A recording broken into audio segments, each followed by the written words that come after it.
सबकी तालियों में, जोरदार तालियों में दावत देता हूँ पास्टर अदनान गिल साहब को कि वो भी आए और आज जो भी खुदावंद ने उनको हम सब के लिए कलाम दिया है वो हमारे साथ शेयर करें। आप सबकी हो जय मसीह मेरी तरफ से। जय मसीह। आज हम मेरा ख्याल है कि यूसाया को खत्म कर लेंगे, उम्मीद मुझे यही है, क्योंकि आज हम देखेंगे यूसाया को, हिजकिया को और मुनस्सी जो है वो यूसाया की मौत की तरफ लीड करता है as per the tradition virtues, रवायत के मुताबिक। सो हम हिजकिया को देखेंगे। हिजकिया बड़ा जरूरी है इन सारे मामलात के लिए। आप सबको मेरी आवाज आ रही है ना? हाँ जी, बहुत खूबसूरत आवाज आ रही है। Thank you very much. So आज हम पहले हिजकिया को देखेंगे और आज मैं चाहूंगा कि हिजकिया के बारे में हम सब जानते हैं। सो मैं चाहूंगा कि आप लोग आज मुझे थोड़ा सा हिजकिया के बारे में सिखाएं, क्योंकि आज जब मैं स्टडी कर रहा था हिजकिया को, बहुत सारी चीजें मुझे भी नई एक्सप्लोर करने को मिली और मुझे बड़ा मजा आया हिजकिया को पढ़ने का। सो मैं चाहूंगा कि आप लोग मुझे थोड़ा टीच करें, अपने अपने व्यूज दें हिजकिया के बारे में। आप क्या क्या जानते हैं?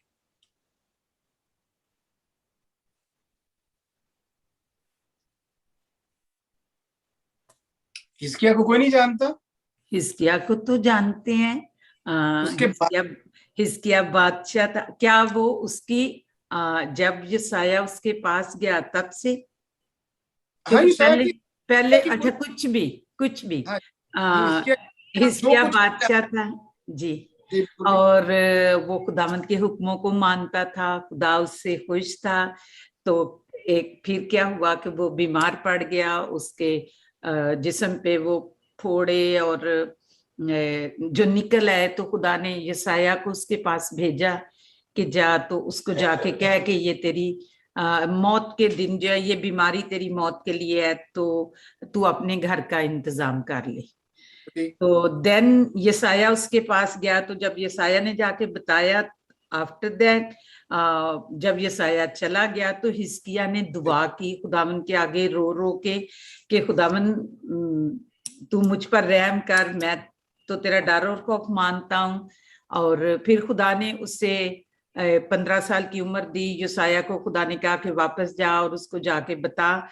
तो यसाया वापस आया और उसने आके उसको बताया कि खुदा ने तेरी उम्र जो है वो 15 साल बढ़ा दी है।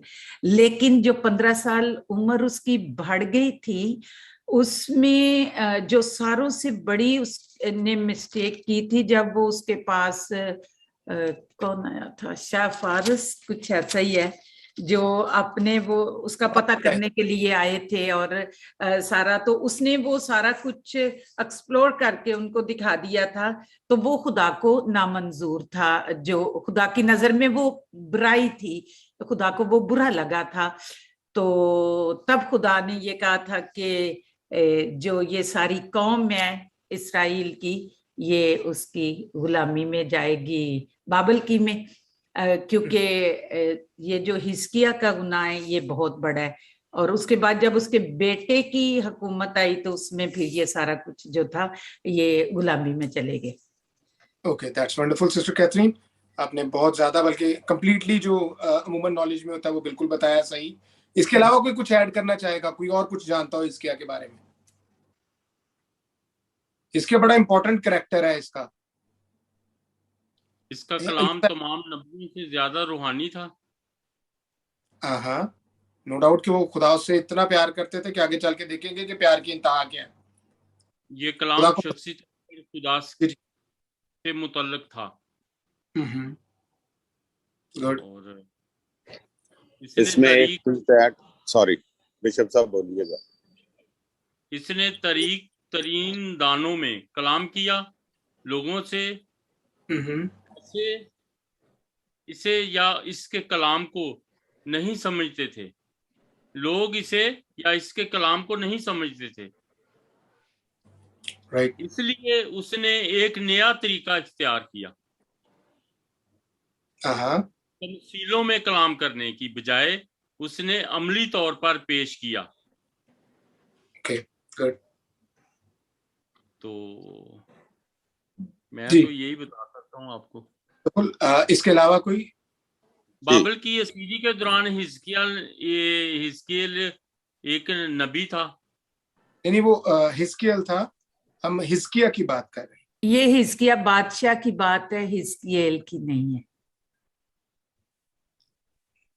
जी प्रवेश भाई। जी पास्टर जी, जी जैसा कि हम जानते हैं कि खुदावंद रहम करने वाला खुदा है, दुआओं को सुनता और उसका जवाब देता है। पर जब खुदावंद ने इसको जवाब दिया और इसकी जिंदगी के 15 साल और बढ़ा दिए, बात यहाँ समझने की ये है कि जब खुदावंद आपको मौका देता है तो क्या वो मौका जो जितना हिस्सा आपकी जिंदगी का बाकी है, आप अपने आप को और कौम को किस तरफ लेके जा रहे थे। और उस मौके को, जो खास बात इसमें ये है कि जो जब खुदावंद आपको वक्त देता है तो उसमें आप क्या करते हो, इसी का आपने जवाब देना। और इसी का जवाब जहां तक इसको मिला कि इसके आगे वाली नस्ल भी ख्वाजा सरा होगी।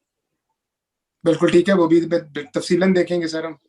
बिल्कुल सही। तो कहने का मतलब है कि खुदावंद जब आपको आपकी दुआओं का जवाब देता है, खुदावंद आप पर रहम करता है और उसका फजल होता है, तो आप उसको गनीमत जाने के ये खुदा की दी हुई है। और खुदा के जितने भी अहकामात हैं और जिस ओहदे पर भी खुदावंद ने आपको रखा है, आप उससे कितना जस्टिफाई कर रहे हो।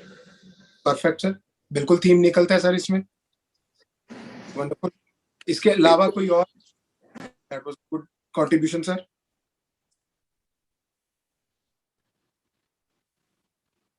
सो हमारे पास ये इंफॉर्मेशन मौजूद है।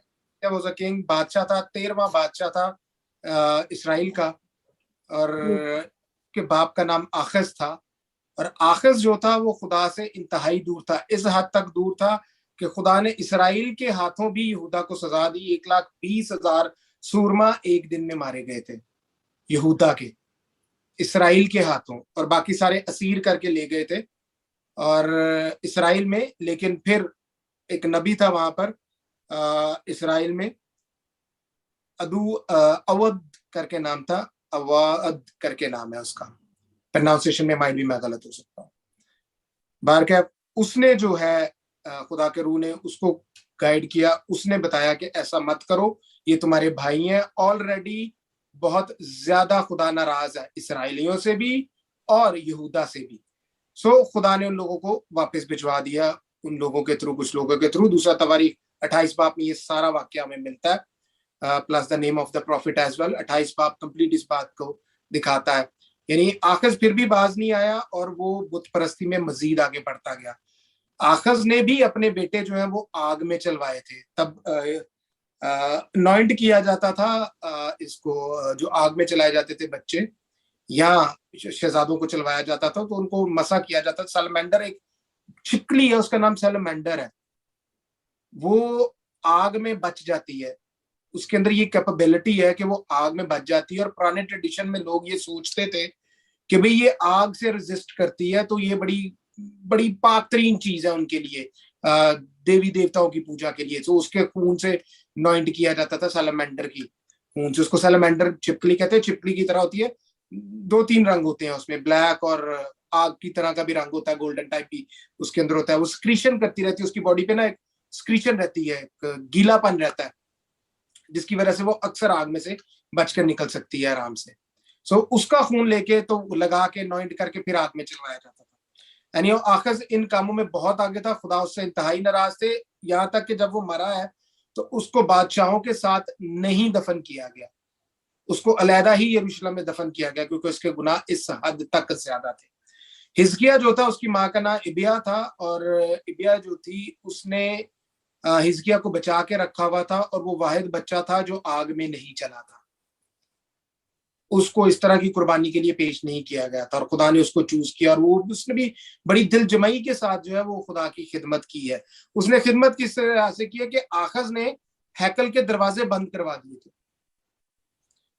ये हमें मिलेगा 28 बाब में, दूसरा तवारीख, दूसरा इतिहास 28 बाब उसकी 24 आयत में मिलेगा।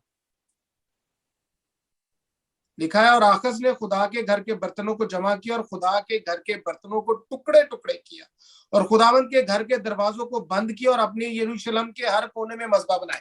यानी उसने हैकल को टोटली बंद करवा दिया कि हैकल इस्तेमाल नहीं होगी खुदा के लिए, उसकी प्रस्तिश के लिए। इनफैक्ट उसने छोटे छोटे मंदिर हर जगह पे बनवा दिए, दरख्तों के नीचे मस्बे बनवा दिए उनकी। बेसिकली वो मलकूम की ज्यादा पूजा करता था, मलकूम को ज्यादा मानता था। जब हम मुनस्सी को पढ़ेंगे फिर मैं आपको मलकूम के बारे में बताऊंगा। सो दरवाजे बंद कर दिए। लेकिन हिजकिया जब आया है तो वो पूरे तौर पर खुदा के साथ चलता था। उसने आके दरवाजे खुलवाए। दूसरा तवारीख यानी दूसरा इतिहास, सेकंड क्रॉनिकल्स 29 अध्याय 29 बाब में इस बात की सारी पुष्टि मिलती है कि जब उसने हुकूमत संभाली वो 25 बरस का था और उसने वही कुछ किया जो खुदा की नजर में भला था। वो किसी चीज से पीछे नहीं हटा। उसने हैकल के दरवाजे खुलवाए, उसने लावियों को वापस लेके आया, काहिनों को वापस लेके आया, और ये काम उसने निस्यान के महीने में किया। निस्यान का पहला महीना होता है इस्राएली कैलेंडर में, और ये महीना मार्च और अप्रैल का मिड होता है। मार्च और अप्रैल के दरमियान जो है निस्यान का महीना पहला आता है। अभी हमने रिसेंटली ईद फसा मनाई है, पास ओवर भी जिसको हम कहते हैं, ईद फतीर और ईद फसा, जिसपे मसीह को जब शहर में एंटर होते हैं तो बादशाह के रूप में हमें मसीह नजर आते हैं बाइबल में, अनाजील में। और ईद फसा जो है इसका हुक्म एबार की किताब, एबार को पंजाबी में बोलते हैं लेविया, लेविया 23 बाब उसकी 4-5 आयत में लिखा हुआ है कि पहले महीने की 14 तारीख को फसा होती है और 15 तारीख को फतीर होती है, पास ओवर। ये वो ईद है जो इसराइली मनाते हैं जब पिलौठों को इसराइल में मिस्र में मार दिया गया था। खुदा के फरिश्ते ने मार दिया था लेकिन इसराइलियों को छोड़ दिया था। क्यों? क्योंकि उनके घर के बाहर जो है वो उन्होंने अपने बर्रों का खून लगाया हुआ था, जैसे खुदा ने इंस्ट्रक्ट किया था, जैसे उन्हें बताया था। सो यहां पर हिजकिया जो है वो खुदा की मर्जी के मुताबिक चलता है, काहिनों को बहाल करता है, तमाम ये सीरतों को यानी कि तमाम बुतों को हैकल से निकाल के तमाम वो मजबे, आखज ने एक मजबा बनवाया था जो उसने दमिश्क में देखा था, वो भी उसने हैकल में रखवाया हुआ था, चांदी से जो है वो बनवाया था और उसको भी रखा हुआ था। और इस तरह की जितनी भी गलाजत थी बुत या उनकी कुर्बानियों के लिए जो मजबे वगैरह में थे, हिजकिया ने सारा कुछ निकलवा के उनको कदरून के नाले में फेंकवा दिया। कदरून का नाला बड़ा इंपॉर्टेंट है, उसकी नहरें भी बड़ी इंपॉर्टेंट है।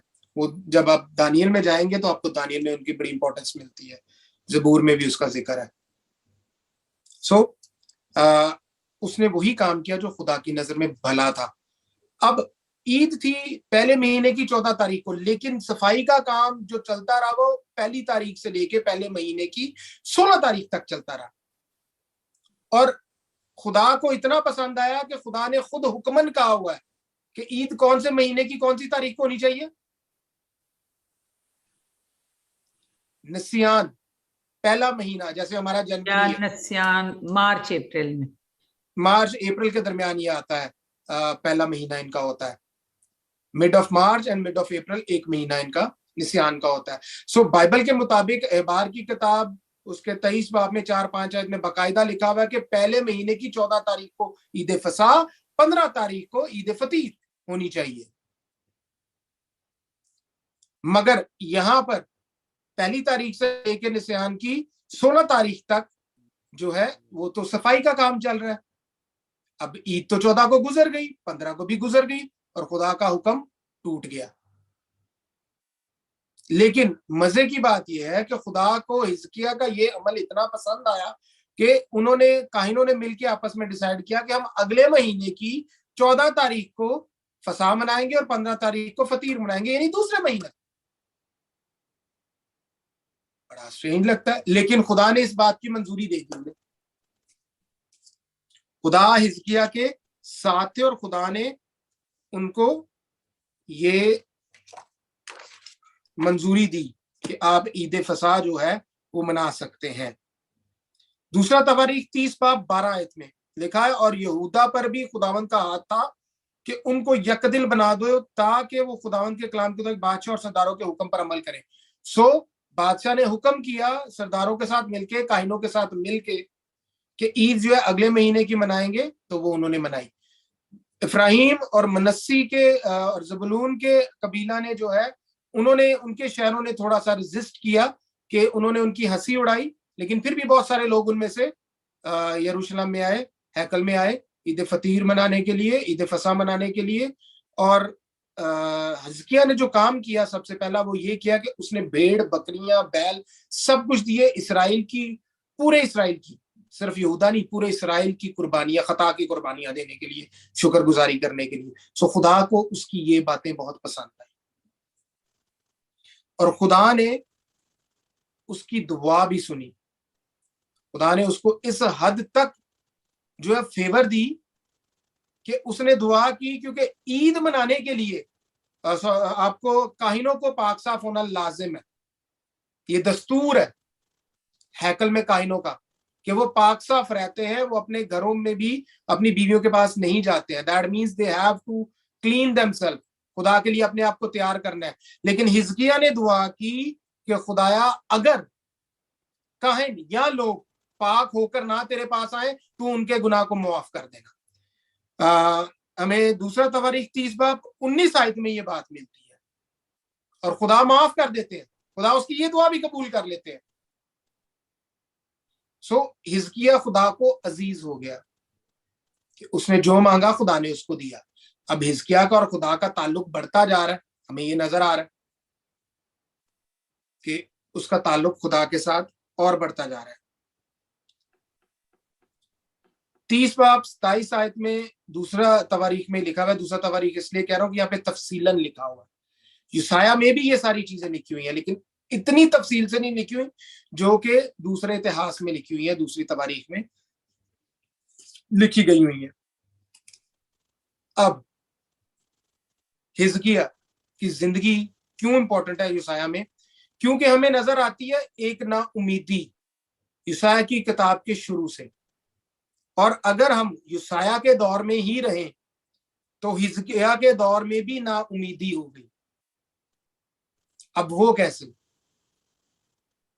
असीरी में थे ये लोग, आखस के दौर से असीरी में से शाह असूर के असीरी में थे ये, और ये लगान देते थे।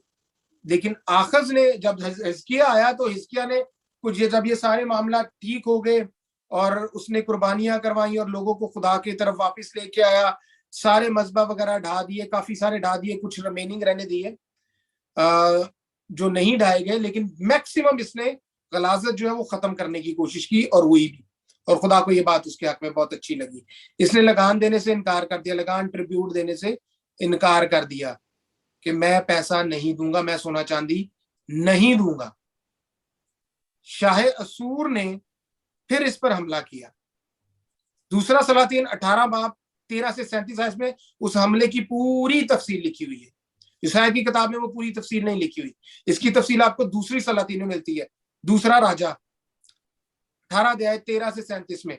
यानी 18 बाब आप ऑनवर्ड्स पूरा ही पढ़ लें तो आपको सारी तफसील मिल जाएगी कि आखिरकार हिजकिय्याह ने ऐसा क्या किया कि शाह असूर उस पे उसको मारने के लिए चढ़ाया या उसको खत्म करने के लिए चढ़ाया। अब उसने लगान देने से इनकार कर दिया। जब इनकार किया तो बादशाह भी आ गया, शाह असूर भी फौजें लेकर आ गया। जब वो फौजें लेकर आ गया तो हम जानते हैं कि उसने दुआ की खुदा के हुजूर, ये इसकी दूसरी दुआ है और खुदा ने इसकी ये दुआ भी कबूल की। अब ये दुआ कबूल क्यों हुई? कोई रीजन बता सकता है कि ये दुआ इतनी जल्दी खुदा ने कबूल क्यों कर ली? एक तो चले हिजकिय्याह की मान लिया कि हिजकिय्याह को खुदा, जो खुदा है उसको हिजकिय्याह जो है ना वो अच्छा लगते हैं।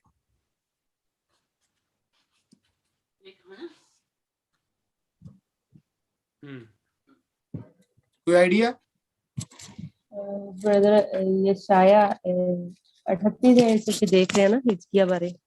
बिल्कुल बिल्कुल चल रहा है। 6 ਵਿੱਚ ਲਿਖਿਆ ਹੈ ਕਿ ਮੈਂ ਤੈਨੂੰ ਅਤੇ ਇਸ ਸ਼ਹਿਰ ਨੂੰ ਅਸ਼ੂਰ ਦੇ ਪਾਤਸ਼ਾਹ ਦੇ ਹੱਥੋਂ ਛੁਡਾਵਾਂਗਾ। तो ਇਹ ਵੀ ਰੀਜ਼ਨ ਹੋ ਸਕਦਾ ਹੈ ਕਿ ਉਹਦੀ ਪ੍ਰਾਰਥਨਾ ਜਲਦੀ ਸੁਣੀ ਗਈ। ओके, ओदी प्रार्थना तो सुनी जा रही है। कोई होर हाँ अदर जी, हाँ फैक्टर? जी। परमेश्वर ਦੀ योजना ਸੀ ਯਹੂਦੀਆਂ ਨੂੰ ਬਚਾਉਣਾ ਚਾਹੁੰਦਾ ਸੀ ਤੇ ਜਲਦੀ ਪਰਮੇਸ਼ਵਰ ਨੇ ਉਹਦੀ ਪ੍ਰਾਰਥਨਾ ਸੁਣ ਲਈ। ओके, इस तो अलावा कोई आइडिया किसी?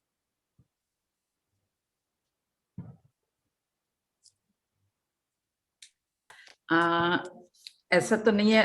ये यसाया 37 और उसके 15 आयत से लेके उसकी जो दुआ है, जो हिजकिया बादशाह खुदाम से युद्ध हुआ करता है कि या खुदा ए रब्बुल फाज इस्राइल के खुदा, क्रोबियों के ऊपर बैठने वाले तू अकेला ही जमीन की सब सल्तनत को ये खुदा तो है।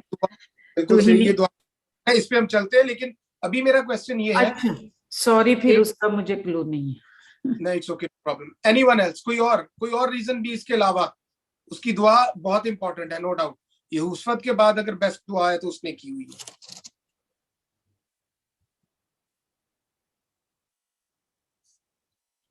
शायद सूर जब इसके ऊपर आया है तो जो शायद सूर की तरफ से हेड आया था, हेड ऑफ द आर्मी आया था, उसने एक पैगाम भेजा था। दूसरा इतिहास, दूसरा तवारीख 32 बाब 13 आयत, कोई अगर मेरे साथ पढ़ दे।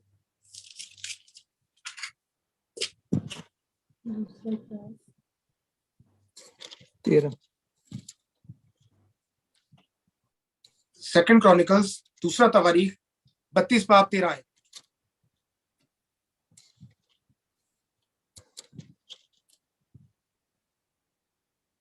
13 से 14 दो आयतें, अगर किसी ने निकाल लिया तो वो पढ़े।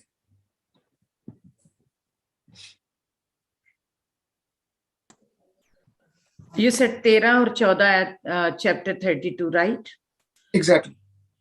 क्या तुम नहीं जानते कि मैंने और मेरे बाप दादा ने और मुल्कों के सब लोगों से क्या क्या किया है? क्या उन ममालिक की कौमों के माबूद अपने मुल्क की किसी तरह से मेरे हाथ से बच सके? जिन कौमों को मेरे बाप दादा ने बिल्कुल हलाक कर डाला, उनके माबूदों में कौन ऐसा निकला जो अपने लोगों को मेरे हाथ से बचा सका कि तुम्हारा माबूद तुमको मेरे हाथ से बचा सके? आमीन। आमीन। सो दूसरी रीजन, नॉट आमीन, इसमें आमीन नहीं। दूसरी बात, इंपॉर्टेंट बात ये कि उन्होंने खुदा को, यहोवा को, यानी कि एलोहीम को आम माबूदों की तरह समझ लिया जो हाथ से बनाए गए हैं। ये पूरा बात जो है, अगर आप एंड तक जाएं तो ये आपको तफसीलन बताता है, और खुदा इस बात से बहुत गुस्से में आते हैं। हिजकिया की दुआ तो एक स्टेप है ही है, मगर जो मेजर स्टेप है वो ये है कि खुदा को उन्होंने आम माबूदों की तरह जो है वो सप्रेस कर लिया, एक्सप्रेस किया कि आम माबूद है। तो वो उनका जरूर था कि जी हमारे देवता जो है वो बड़े हैं, हमारे देवता जो यानी हमारे हाथों से कोई भी माबूद बच नहीं सका, जितने मर्जी माबूदों को मान लो। लेकिन उन्होंने खुदा को, एलोहीम को, जो क्रिएटर है, यहोवा है, उसको एक आम माबूद की तरह समझ लिया, जो कि खुदा को कतन पसंद नहीं आया। इसलिए खुदा जो है वो गुस्से में आते हैं। 16 में लिखा हुआ है, और उसके नौकरों ने खुदावंद खुदा के खिलाफ और उसके बंदा हिजकिया के खिलाफ बहुत सी और बातें कही, और उसने खुदावंद इस्राएल के खुदा की इहानत करने और उसके हक में कुफर बकने के लिए इस मजमून के खत भी लिखे कि जैसे और मुल्कों के कौमों के मबूदों ने अपने लोगों को मेरे हाथ से नहीं बचाया, वैसे ही हिजकिया का मबूद भी अपने लोगों को मेरे हाथ से नहीं बचा सकेगा। अगर आप इसकी डेप्थ में तो वो लिखते हैं कि हम तो मजबे बनाते हैं मुख्तलिफ खुदाओं के लिए, और हिजकिया ने एक ही मजबा बनाया हुआ है एक ही खुदा के लिए। तुम क्या समझते हो कि वो खुदा बचा सकता है? सो खुदा को ये बात बुरी लगी, उन्होंने कुफर बका, और खुदा को ये बात पसंद नहीं आई। और जब दुआ करता है हिजकिया 20 आयत में, इसी बाब की 20 आयत में वो दुआ करता है, वो भी दुआ करता है, लिखा है, और यशायाह भी दुआ करता है, लिखा हुआ 20 आयत में, इसी सबब से हिजकिया बादशाह और आमूस के बेटे यशायाह नबी ने दुआ की और आसमान की तरफ चलाए।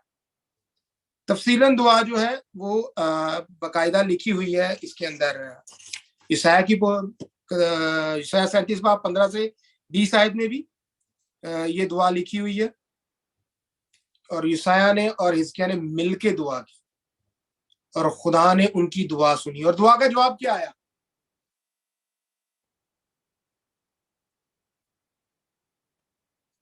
उस दुआ का जवाब क्या आया? ये इसके आगे नहीं लिखा, खुदावन ने एक फरिश्ता को भेजा जिसने शाय असूर के लश्कर सब जबरदस्त सूरमों और पेशवाओं और सरदारों को हिला कर डाला। यशायाह 37 बाब 36 में भी सेम लिखा हुआ है। दूसरा सलातीन यानी दूसरा राजा 19 बाब 35 आयत में भी सेम लिखा हुआ है। दूसरा तवारीख 32-21 में भी खुदावंद के फरिश्ता ने जो है वो 1,85,000 लोगों को एक रात में मार दिया। तारीखदान कहते हैं कि जी वहां पे प्लेग आ गया था। तारीख जो लिखते हैं हिस्टोरियन, जैसे जोसेफस लिखता है या सेंटोस लिखता है, जोसेफस ज्यादा लिखता है, वो लिखता है कि भी प्लेग एक आ गया और एक ही रात में खत्म हो गया। सो बाइबल हमारी इस बात की पुष्टि करती है कि खुदा के फरिश्ता ने, खुदा का फरिश्ता वर्ड है एंजल ऑफ लॉर्ड, ये बड़ा इंपॉर्टेंट कैरेक्टर है। कैरेक्टर नहीं, बेसिकली इसी के सब पे सारा कुछ चलता है। पुराना अहदनामा भी उसी के लिए है, नया अहदनामा भी उसी के लिए है, पैदाइश से लेके मकाशफा तक वही है। तो खुदा उनके फरिश्ता पे जरूर बात करेंगे, लेकिन फिर वक्त आप यही याद रखिए कि खुदा के फरिश्ते ने 1,85,000 लोगों को मार दिया एक रात में। दूसरा सलातीन यानी दूसरा राजा में इसकी बहुत तफसील से लिखा गया हुआ है। तफसील आप वहां पे इजीली पढ़ सकते हैं कि वहां पर क्या हुआ। दुआ का मतन जो है, जो लिखी गई कि हिजकिय्याह ने क्या दुआ की, वो मतन इसका मिलता है यशायाह 38 बाब 9 से 20 आयत तक, वो पूरा मतन लिखा हुआ है। हिजकिय्याह ने जब पहली दुआ की खुदा के हजूर, यशायाह 37 बाब में, सॉरी दूसरा तवारीख 32 में रही है, मिलके दुआ की नहीं, यशायाह 37 में ही है। यशायाह 37 बाब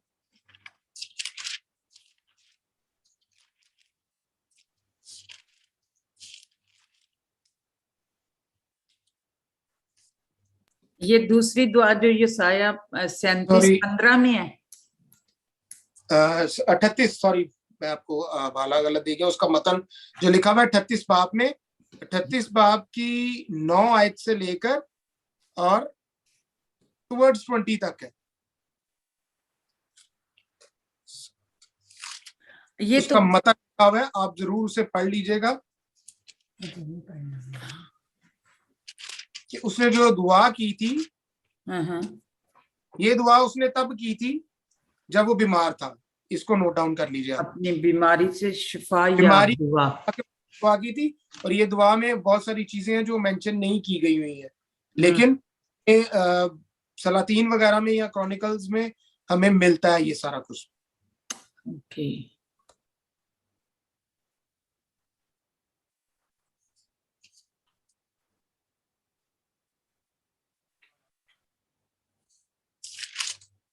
अब इसका बीमार होना और शाह असूर का आना, ये आगे पीछे ही हुआ है, ये एक साथ ही हुआ है। इसकी हमें जो एग्जैक्ट पिक्चर है वो हमें मिलती है दूसरा सलातीन, दूसरा राजा 20 बाब। यहां पे पता चलता है कि ये बीमार भी है और दूसरी तरफ शाह असूर भी उस पर हमला करने के लिए मुहासरा करके बैठा हुआ है। यहां पे हमें इसकी बाकायदा पुष्टि मिलती है कि ये सारे वाकयात आगे पीछे होते हैं। अब खुदा छठे दूसरी सलातीन यानी दूसरा राजा 20 बाब 6 आयत में उसकी उम्र भी बढ़ाने की बात करते हैं और शाह असूर से बचाने की भी बात हो रही है। दूसरा सलातीन दूसरा राजा 20 बाब 6 आयत, उसमें लिखा हुआ है, और मैं तेरी उम्र 15 बरस और बढ़ा दूंगा और मैं तुझको इस शहर को जो शाह असूर के हाथ से बचा लूंगा और अपनी खातर और अपने बंदा दाऊद की शहर की हिमायत करूंगा। और ईसाई ने कहा कि अंजीरों की टिकियां लो, सो उन्होंने उसे लेकर घोड़े पर बांधा, तब वो अच्छा हो गया। और हिजकिय्याह ने ईसाई से पूछा कि इसका निशान क्या होगा कि खुदा मुझे सेहत बख्शेगा और मैं तीसरे दिन खुदावंद के घर जाऊंगा। यहाँ पे वो एक चीज बड़ी इंपॉर्टेंट बात करता है कि अगर ईसाई में पढ़े 38 बाब 1 आयत में तो लिखा हुआ बीमार पड़ गया, तो वो आके उसको बताता है और उसको कहता है तीसरे दिन तू खुदा के घर में जाएगा खुदा की शुक्रगुजारी करने के लिए।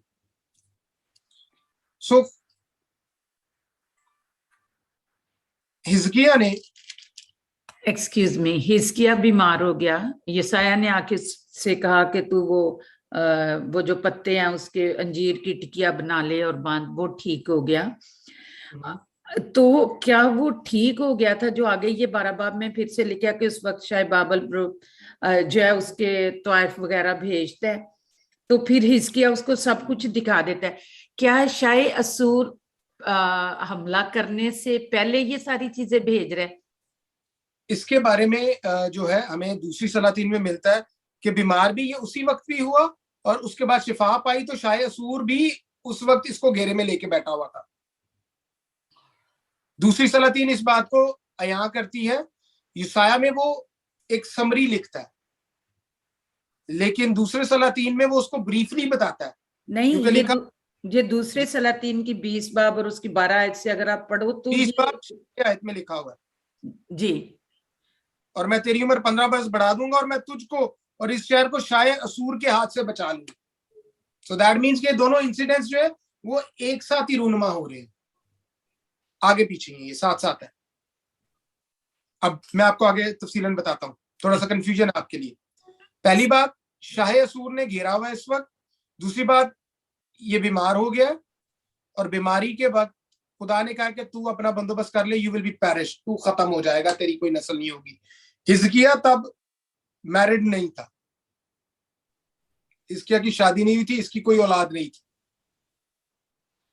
और जब इसने दुआ की, वो दुआ जो है वो बड़ी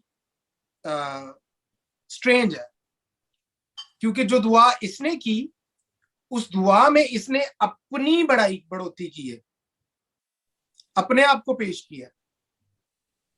खुदा ने इसको बचा लिया, बख्श दिया, सब कुछ कर दिया। हत्ता कि यशायाह 37, 31, 32 में लिखा हुआ है कि मैं सहून के लोगों को बचा लूंगा, दोबारा वापस ले आऊंगा, जो बच गए हैं, जिनके बारे में हम पढ़ के आए थे कि सहून का बकिया जो है वो खुदा उसको ले आएगा। लेकिन जब वो दुआ करता है तो वो अपनी दुआ में एक बात कहता है, क्या खुदा जिताता है खुदा को ना, कि मैंने तेरे लिए सब कुछ नहीं किया।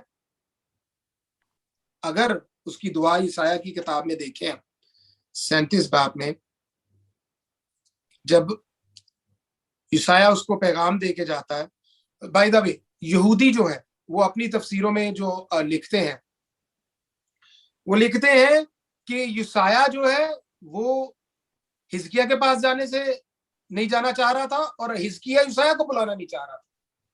फिर खुदा ने इंटरवीन किया, खुदा ने अपना कलाम दिया उसको यशायाह को।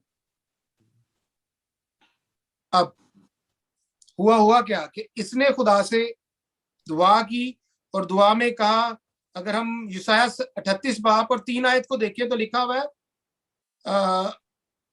बल्कि हम दूसरी आयत से पढ़ लेते हैं। तब इसके ने अपना मुंह दीवार की तरफ किया और खुदावन से दुआ की और कहा है, खुदावन मैं तेरी मिन्नत करता हूं, याद फरमा कि मैं तेरे हजूर सच्चाई और पूरे दिल से चलता रहा हूं और जो तेरी नजर में भला है वही किया है। और हिजकिया जार जार रोया। यहाँ पे वो खुदा को जता रहा है कि मैंने तो सब कुछ किया तेरे लिए। यस, सो दैट मीन्स कि this prayer is not a good prayer, ये प्रेयर सही नहीं है जो उसने की है। लेकिन खुदा ने उसकी सुन आप ली। लोगों का क्या? मेरा व्यू तो नहीं है, मेरा व्यू ये है कि ये दुआ उसने ठीक दुआ नहीं की।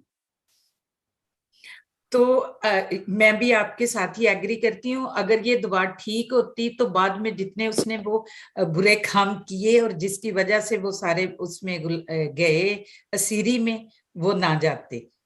बिल्कुल, क्योंकि जब खुदा ने हुक्म किया कि भाई अपने घर का इंतजाम कर ले, क्योंकि उसकी शादी नहीं थी, उसकी कोई औलाद नहीं थी, वो किसको हुकूमत देगा।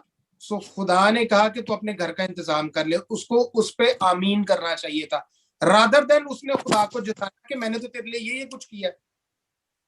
बिल्कुल सही, बिल्कुल। और जब उसने जताया, दैट मीन्स कि it's not a good prayer.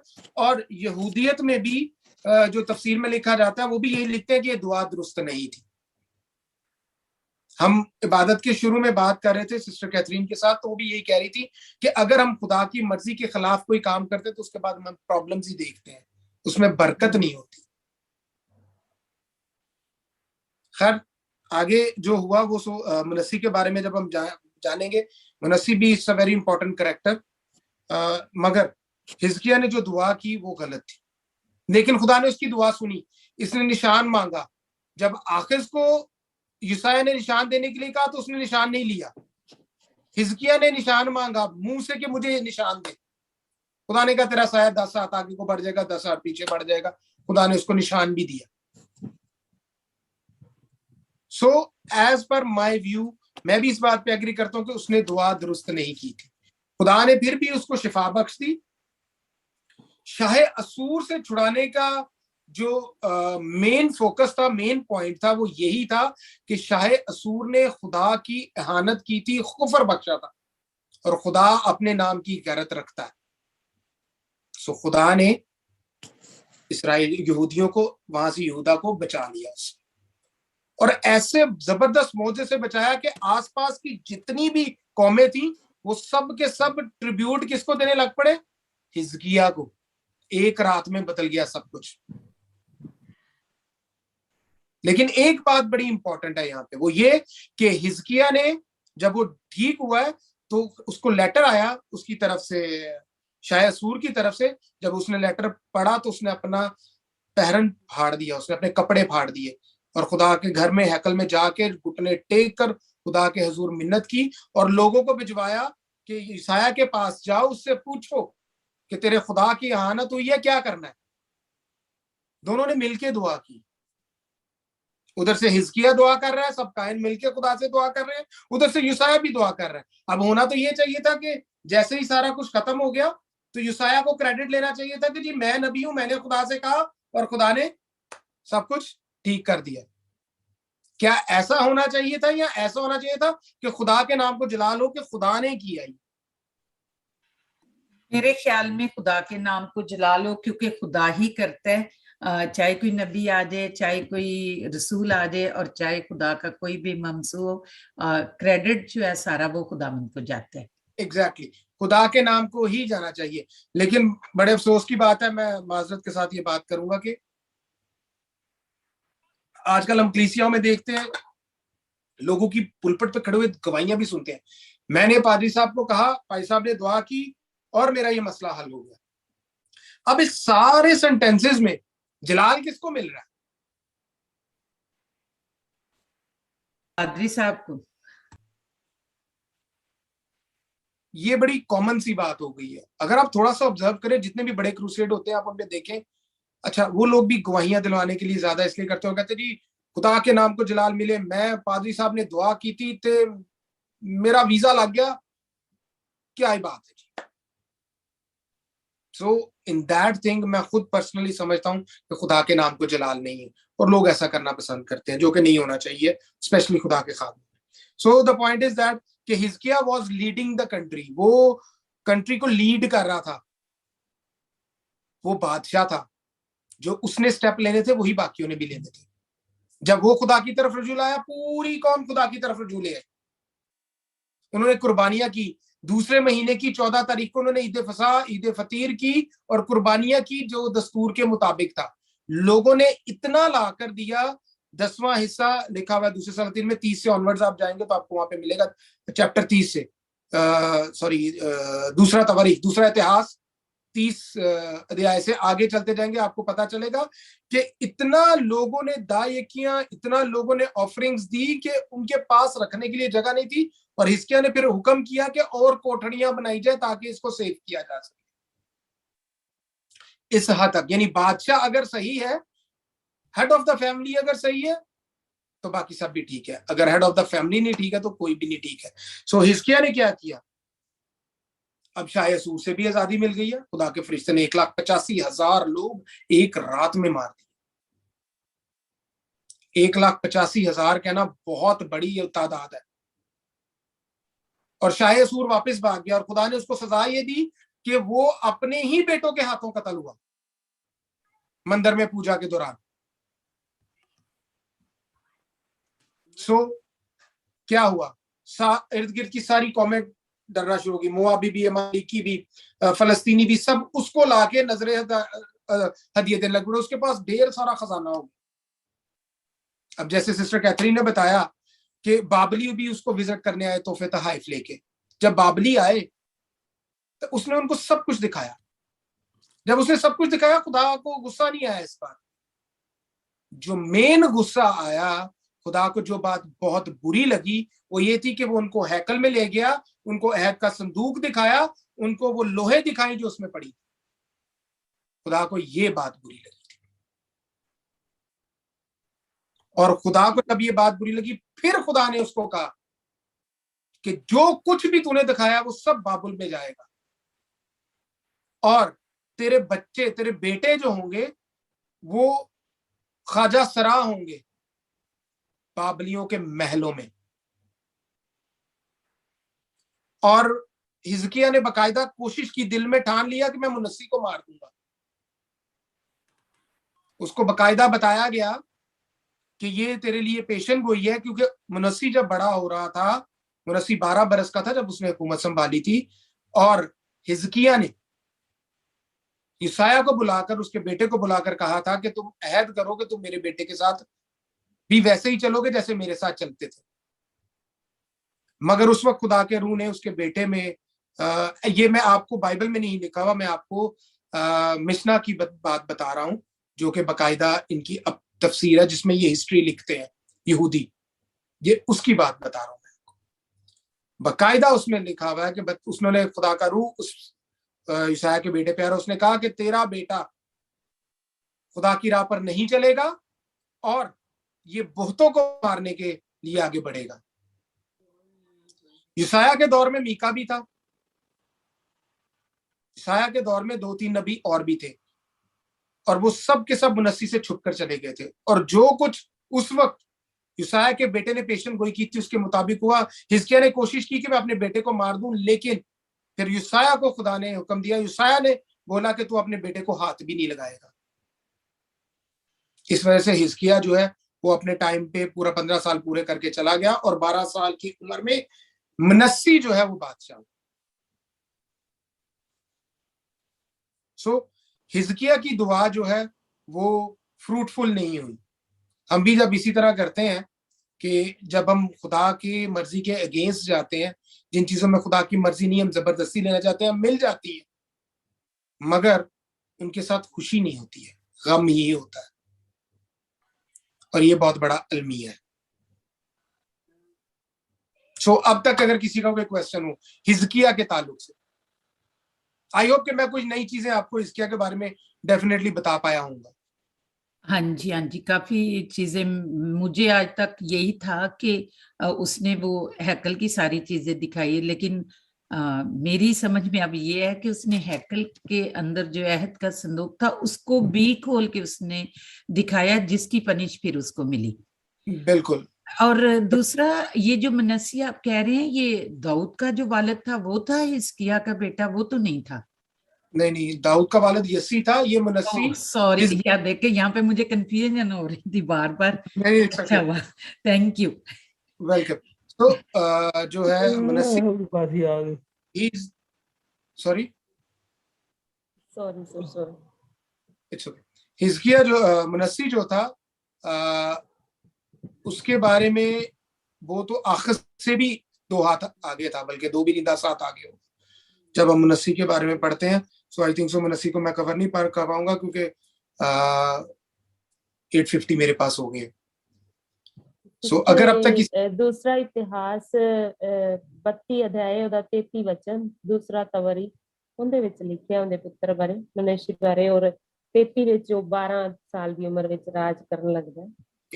12 ਸਾਲ ਦੀ ਬੱਚੀ, ਕਿਉਂਕਿ ਜਦੋਂ 12 ਸਾਲ ਦਾ ਹੋਇਆ ਤਾਂ ਪਿਓ ਜਿਹੜਾ हिजकिय्याह है ਉਹ ਮਰ ਗਿਆ ਤੇ ਡੈਥ ਹੋ ਗਈ ਸੰਭਾਲੀ। ਲੇਕਿਨ ਸਾਨੂੰ ਇਹ ਸ਼ਵਾਹਿਦ ਮਿਲਦੇ ਨੇ ਕਿ हिजकिय्याह ਨੂੰ ਉਹਦੀ ਮਾਂ ਨੇ ਬੜਾ ਸੰਭਾਲ ਕੇ ਰੱਖਿਆ ਸੀ, ਉਹ ਕੁਰਬਾਨੀਆਂ ਦੇ ਵਿੱਚ ਸ਼ਾਮਿਲ ਨਹੀਂ ਹੋ ਪਾਇਆ ਸੀ, ਉਹ ਬਚ ਗਿਆ ਸੀ ਇਸ ਗੱਲੋਂ। ਇਸ ਕਰਕੇ खुदा ने ਉਹਨੂੰ जो है बादशाह ਜਿਹੜਾ ਨਾ मुकर्रर ਕੀਤਾ हिजकिय्याह ਨੂੰ।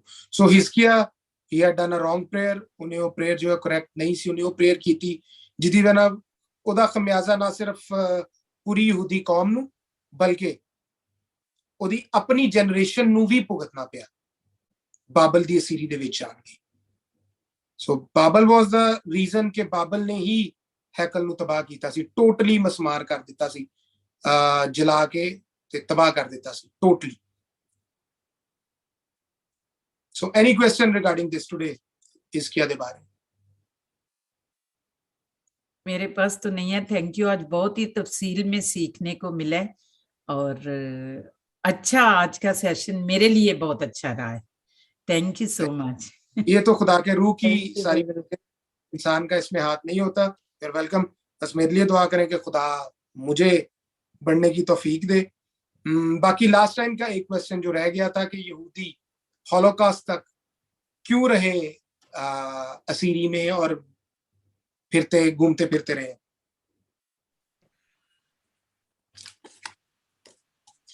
कोई आइडिया किसी को? लास्ट टाइम तो आपने कोई क्वेश्चन दिया ही नहीं था। नहीं, ये पिछली से पिछली बार का क्वेश्चन है। लास्ट टाइम सिर्फ हमने आई वाज एब्सेंट। नहीं, वही वाला क्वेश्चन है कि क्वेश्चन ये था मेरा कि जो इस्राएली हैं वो यीशु मसीह के दौर में रोमी हुकूमत के अंडर थे। ओके, या उसके बाद वो इतनी ज्यादा असीरी में गए हैं, मतलब तितर बितर हो गए, बिखर गए, कोई मुल्क नहीं है, कोई ठिकाना नहीं है, कोई घर नहीं है। और हिटलर के दौर में जाकर उनपे एक अजाब बर्पा हो जाता है। ऐसा क्यों? जबकि मैं क्लेम करता हूँ बाइबल के अंदर हर चीज का जवाब मौजूद है। मैं नहीं, क्रिश्चियनिटी ये क्लेम करती है। इसमें कोई शक नहीं है, क्योंकि एक वाहिद बुक है जिसका जवाब हमेशा उसी के अंदर से मिलता है। एग्जैक्टली। तो कोई और बताए फिर उसके बाद।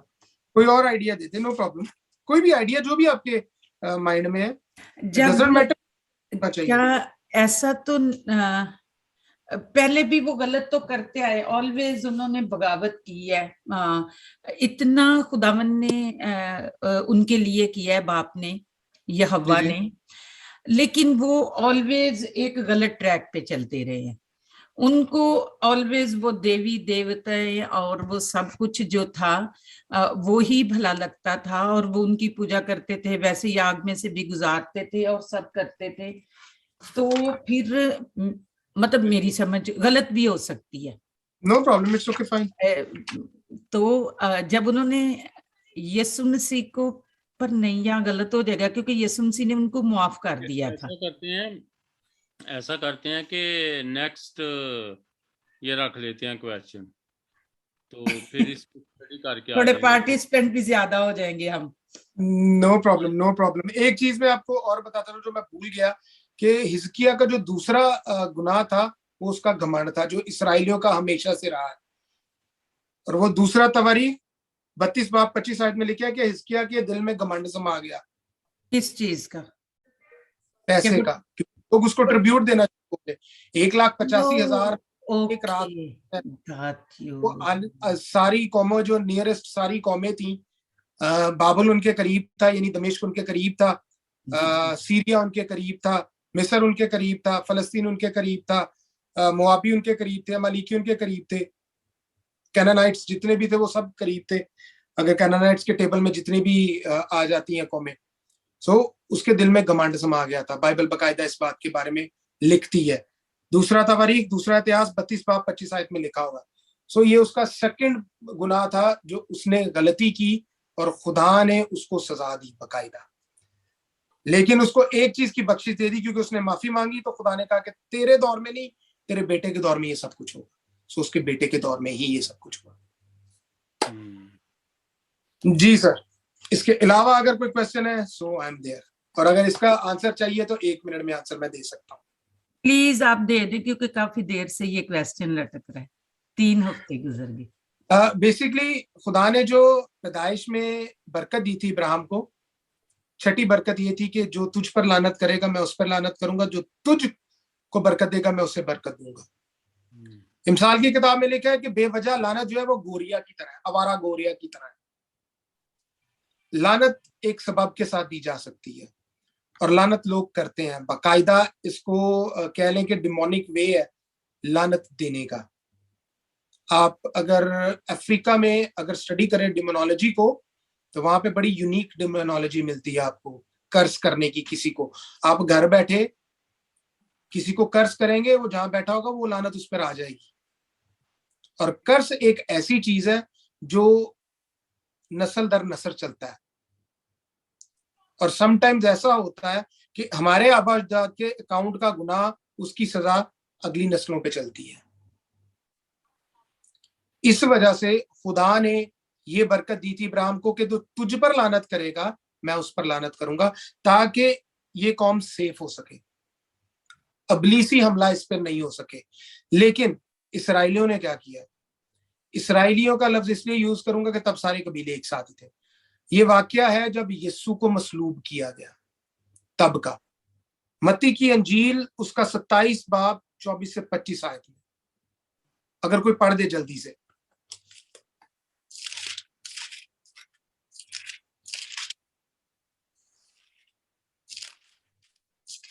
वर्ष कौन सी बोली थी? 27 बार 27 बाब की 24-25 आयत। 24-25 आयत। जब पिलातुस ने देखा कि कुछ बर नहीं पड़ता बल्कि उल्टा बलवा होता जाता है, तो पानी लेकर लोगों के रूबरू अपने हाथ धोए और कहा कि मैं इस रास्तबाज के खून से बरी हूं, तुम जानो। सब लोगों ने जवाब में कहा कि इसका खून हमारी और हमारी औलाद की गर्दन पर हो। उन्होंने खुद ही अपने लिए लानत का रास्ता खोल लिया। हम भी अपनी लाइफ में समटाइम्स बिना सोचे समझे बोल जाते हैं और उसका जो लानत का सबब बन जाते हैं और हमारे पे वो लानत आ जाती है। सो द ओनली वे कि आप अपने आप को इन लानत की बादलों से छुटकारा दिलवा सके तो वो एक ही है कि आप खुदा के हजूर बैठें, खुदा के हजूर ये रखें कि हम नहीं जानते कि हमारे आबा अजदाद ने क्या किया। कोई भी लानत किसी ने हमें दी हो, हमारे आबा अजदाद की वजह से हो या हमारे किसी एक्ट की वजह से हो, क्योंकि हम सारी बातें नहीं जानते, क्योंकि हमारा कहीं ना कहीं ताल्लुक जो है हमारे एंसेस्टर्स का बुत परस्ती से निकलता है। किसी का सिखों की तरफ से निकलता है, किसी का हिंदुओं की तरफ से निकलता है, कहीं ना कहीं से कोई ना कोई लड़ी जुड़ती है। लेट्स सपोज इफ मैं अपने एंसेस्टर्स की बात करूं तो मेरे से कोई 6 पुश्ते पहले जो है वो सब सिख थे, ऑन द रिकॉर्ड सिख थे वो। दैट मीन्स कुछ ना कुछ तो वहां से चलता आ रहा होगा। मूर्ति पूजा वो भी करते होंगे, बिल्कुल करते होंगे। सो वो कर्सेस हमारी लाइफ में चलते हैं। समटाइम्स हम कोई ऐसी चीज ले आते हैं अपने घर में जो डिमोनिक चीजों को ले आती है अपने साथ। बेशक आपका घर प्रोटेक्टेड है, अब आप एक आइडल ले आए हो, मतलब एक डेकोरेशन पीस ले आए हो। लेट्स सपोज मैं बुद्धा की एक डेकोरेशन पीस लाके रख देता हूँ, बड़े आउटस्टैंडिंग लगते हैं, एंटीक में नजर आता है वो, लेकिन हमें मालूम नहीं होता कि हम उसके साथ कर्सेस भी ले आए आपके लिए। सो मेरी जिंदगी का जब मैंने ये चीजें सीखी हैं, तो मैंने खुदा से जब भी मैं कोई चीज लेता हूं, मैं सबसे पहले उसके लिए दुआ करता हूं कि खुदाया अगर इसमें कोई कर्स है, कोई बुरी चीज है, डिमोनिक चीज है, तो वो खत्म हो जाए। कर्सेस आपकी लाइफ में कैसे काम करते हैं? कर्सेस आपकी लाइफ में ऐसे काम करते हैं वैसे ही जैसे जब दानियल ने दुआ की और उसकी दुआ का जवाब आ रहा था, तो अबलीसी मुवक्किलों ने जिब्राइल को रोक लिया था। ये इसी तरह काम करते हैं। दे मेक अ क्लाउड, एक बादल बना देते हैं जिसमें से बरकतें गुजर नहीं सकती हैं। क्या खुदा तक आपकी बातें नहीं पहुंचती? बिल्कुल पहुंचती है। आपकी एक एक बात, एक एक जुमला रिकॉर्ड होता है खुदा के हुजूर। बाइबल इस बात को बताती है। जब हारून और मरियम मूसा पर बुड़बड़ाए थे, लिखा है कि खुदा ने एक एक बात सुनी। हम जो बोलते हैं रिकॉर्ड होता है, मैं जो कुछ बोलता हूँ रिकॉर्ड होता है। मैं इसलिए अक्सर हमेशा कहता हूं कि जब दो लोग बात कर रहे होते हैं ना, तीसरा कोई नहीं होता, खुदा का रूह आपके दरमियान होता है।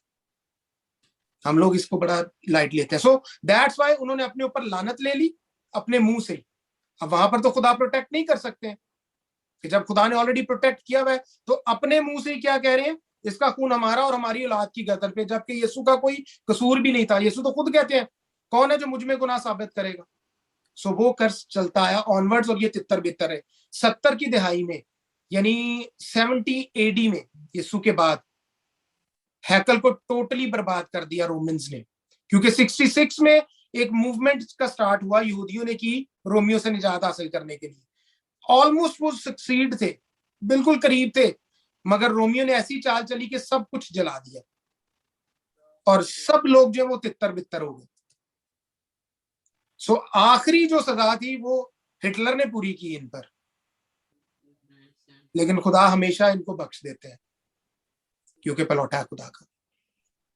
अगर किसी को समझ ना आई, नहीं समझ तो आई मुझे। ये बात मैं पहले कहने लगी थी, जब मैं रुक गई तो मैंने आपसे कहा कि आप बोलनी।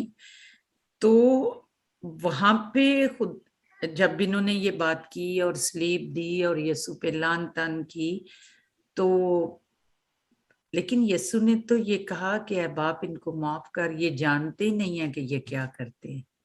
यीशु ने कहा बिल्कुल माफ कर, क्यों नहीं कहा, लेकिन जब आप एक कर्ज अपने ऊपर खुद से ले लेंगे तो ऑब्वियसली उसका सदेबाप तभी होगा जब आप उसका इकरार करें। बिल्कुल सही। और एक ब्रदर ये भी हो सकता है ਜਦੋਂ ਯੀਸ਼ੂ ਮਸੀਹ ਜਾ ਰਹੇ ਸੀ ਤੇ ਕੁਝ ਲੋਕਾਂ ਨੂੰ ਨਾ ਰੋਂਦੇ ਹੋਏ ਦੇਖਿਆ ਤੇ ਉਹ ਕਹਿੰਦਾ ਕਿ ਆਪਣੇ ਬੱਚਿਆਂ ਲਈ ਰੋ। बिल्कुल। ਤਾਂ ਹੀ ਉਹਨੇ ਗੱਲ ਕਹੀ है।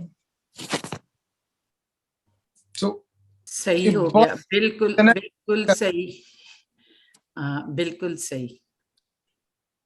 सो इसलिए वो इतने सालों तक तितर बितर रहे और देखे बचाने का वादा तो खुदावन ने, अगर हम वही यिर्मयाह में पढ़े तो लिखा है कि अगर कोई आसमान तक कोई नाप सकता है या जमीन की गहराई को नाप ले तो तब मैं इसराइल को जो है वो तबाह कर दूंगा। लेकिन आज कभी खुदा ने इसराइल को ना छोड़ा है ना छोड़ेगा। इनके सारे गुनाहों समेत इनको माफ करके खुदा फिर भी इन्हीं को प्यार करता है क्योंकि ये खुदा का पिलौट है।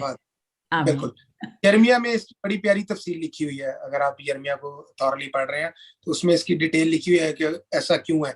दानियल में बड़ा तफसीलन बयान किया गया, हिजकिय्याह में बड़ा तफसीलन बयान किया गया कि ऐसा क्यों होता रहा, किस वजह से होता रहा। दानियल में तो बहुत खूबसूरती से बयान किया हुआ,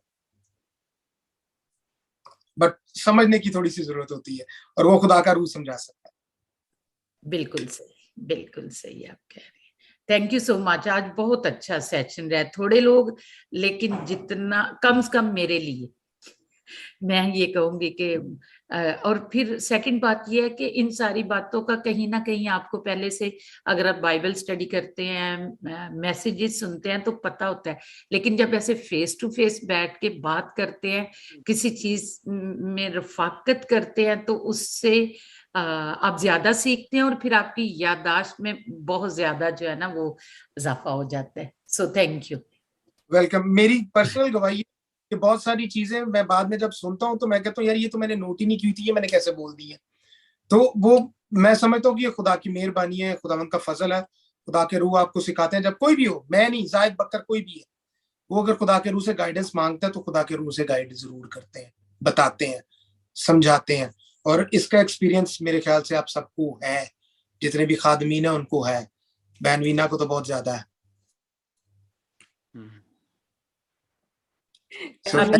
अभी यशायाह खत्म हो गया कि अभी नेक्स्ट सेशन है इसका? Last one I think so. हम एक रिव्यू लेंगे मनस्सी के साथ ही, मैं कोशिश करूंगा कि उसी में रिव्यू को मर्ज कर दूं और फिर हम यशायाह से। मैं एक रिक्वेस्ट करूंगी आपसे कि अगर आप इस पर थोड़ा सा तफसीर से बता दें नेक्स्ट टाइम, आज नहीं कह रही, अगले सेशन में। यशायाह उसका फर्स्ट चैप्टर है और उसकी 20 जो है वो 28 वर्स है। चैप्टर 28 लिखा है कि लेकिन गुनाहगार और बदकरदार सब इकट्ठे हलाक होंगे और जो खुदावंद से बागी हुए वो फना किए जाएंगे। ये एक दफा नहीं 2 दफा यशायाह में ये चीज आई है, तो प्लीज नेक्स्ट टाइम जरूर इस पे बात कीजिएगा। जरूर, sure, why not, why not. Thank you, thank you. Welcome sister, no problem, no problem. Brother ਉਹ ਜਿਹੜਾ ਕੁਐਸਚਨ ਦਾ ਆਨਸਰ ਤੁਸੀਂ ਦੱਸਿਆ ਹੈ ਇਸਰਾਈਲੀਆਂ ਨੇ ਆਪਣੇ ਆਪ ਨੂੰ ਲਾਨਤ ਕੀਤੀ, ਉਹ ਕੁਐਸਚਨ ਦੁਬਾਰਾ ਰਿਪੀਟ ਕਰਿਓ, ਮੈਂ ਉਹ ਨੋਟ ਕਰਨਾ ਹੈ ਥੋੜਾ। ਸੌਰੀ ਕਿ ਇਸਰਾਈਲੀਆਂ ਨੂੰ हिटलर तिकर क्यों सजा मिली? ਹਿਟਲਰ ਦੇ ਦੌਰ ਤੱਕ ਉਹਨਾਂ ਨੂੰ ਸਜ਼ਾ ਮਿਲੀ। ਹਿਟਲਰ ਤੋਂ ਬਾਅਦ ਉਹਨਾਂ ਨੂੰ ਆਪਣਾ ਮੁਲਕ ਮਿਲਦਾ ਹੈ ਤੇ ਉਹ ਪੂਰੀ ਆਪਣੀ ਕਿੰਗਡਮ ਬਣਾ ਲੈਂਦੇ ਨੇ, ਜੈਸਾ ਕਿ ਖੁਦਾ ਨੇ ਉਹਨਾਂ ਨਾਲ ਵਾਅਦਾ ਕੀਤਾ ਹੈ। ਇਸਾਇਆ ਦੇ ਵਿੱਚ ਨਬੂਵਤ ਮੌਜੂਦ ਹੈ ਕਿ ਮੈਂ ਜਿਹੜੇ ਬਾਕੀ ਬਚ ਜਾਣਗੇ, ਅਸੀਂ ਪੜ੍ਹ ਕੇ ਆਏ ਹਾਂ ਰੈਮਨੈਂਟ ਦੇ ਬਾਰੇ, ਬਾਕੀ ਜਿਹੜੇ ਬਚੇ ਹੋਣਗੇ ਸਹੂਨ ਦੇ ਮੁੱਢ ਨੂੰ ਦੁਬਾਰਾ ਤੋਂ ਵਧਾਵੇਗਾ, ਖਿਲਾਰੇਗਾ। ਉਹ ਸਾਰੇ ਵਾਅਦੇ ਜਿਹੜੇ ਨੇ ਖੁਦਾ ਪੂਰੇ ਕਰ ਦੇਣਗੇ।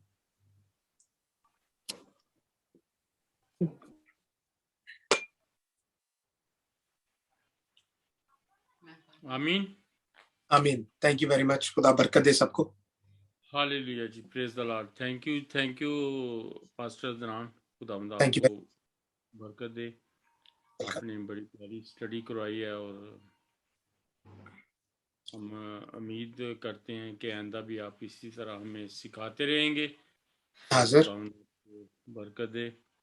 तो आए हम अपने सरों को झुकाएंगे और दुआ मांगेंगे सारी शुक्रगुजारी के लिए, इबादत के सारे प्रोग्राम के लिए, और 23 तारीख के प्रोग्राम के लिए भी हम आज दुआ करेंगे, क्योंकि हमारा जश्न ईद क़यामत अल मसीह जो हम मना रहे हैं, ईस्टर की खुशी में शरीक हो रहे हैं, उनके लिए भी दुआ की जाएगी। तो ये दुआ हम खुदा के खादम जनाब पास्टर शकील अंजम के साथ मिलके करेंगे। उनको वेलकम भी कहते हैं और रिक्वेस्ट भी करते हैं कि वो दुआ में हमारी रहनुमाई करें। जी ब्रदर शकील साहब, वेलकम जी।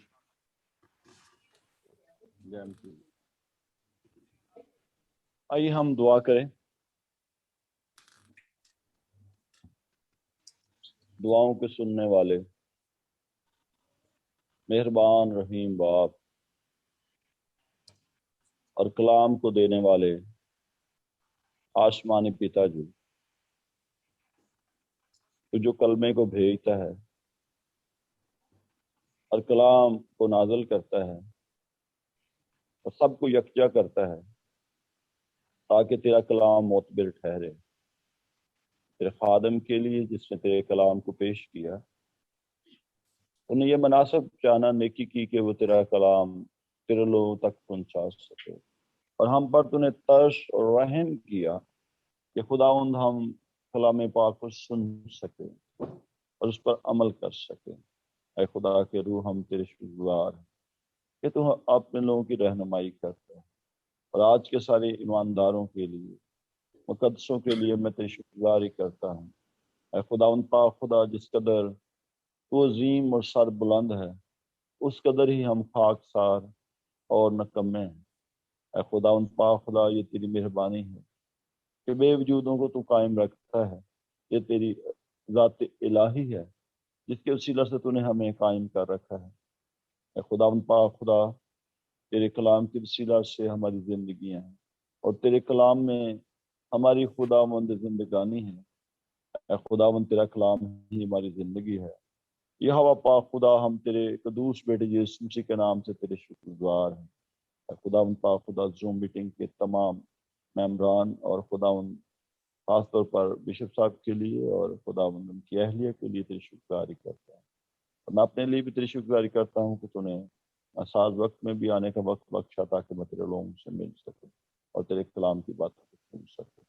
आज के लिए, आज की खास इबादत के लिए हम तेरी शुक्रगुजारी करते हैं और तेरे कदूस और पाक बेटे यीशु मसीह के नाम पे इज्जत चढ़ाओ, और इस कलाम को कबूल करते और अपने दिलों में रखते और इस पर अमल करने के लिए तुझसे तौफीक मांगते हैं। यीशु के नाम से हमारे खाने, हमारी कलीसियाएं तेरे कलाम के मुवाफिक चले और तेरे कलाम को अपनी जिंदगी में पूरा देख कर तेरे नाम की तमसील करें। यीशु के कादर नाम से आमीन आमीन। ऐ हमारे बाप, तू जो आसमान पर है, तेरा नाम पाक माना जाए, तेरी बादशाही है, तेरी मर्जी जैसे आसमान पर पूरी होती है, जमीन पर भी हो।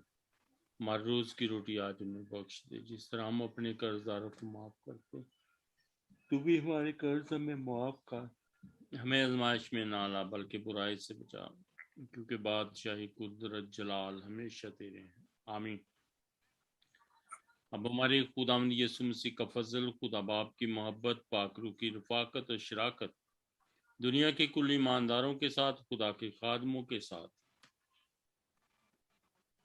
इस जूम मीटिंग के साथ, इसराइल और यरूशलेम के साथ, अब से लेके हमेशा हमेशा तक होती है। आमीन आमीन आमीन। खुदावंद में आप जी, खुदावंद आप सबको बरकत दे। तो मेरी तरफ से आप सबको सलाम। तो जी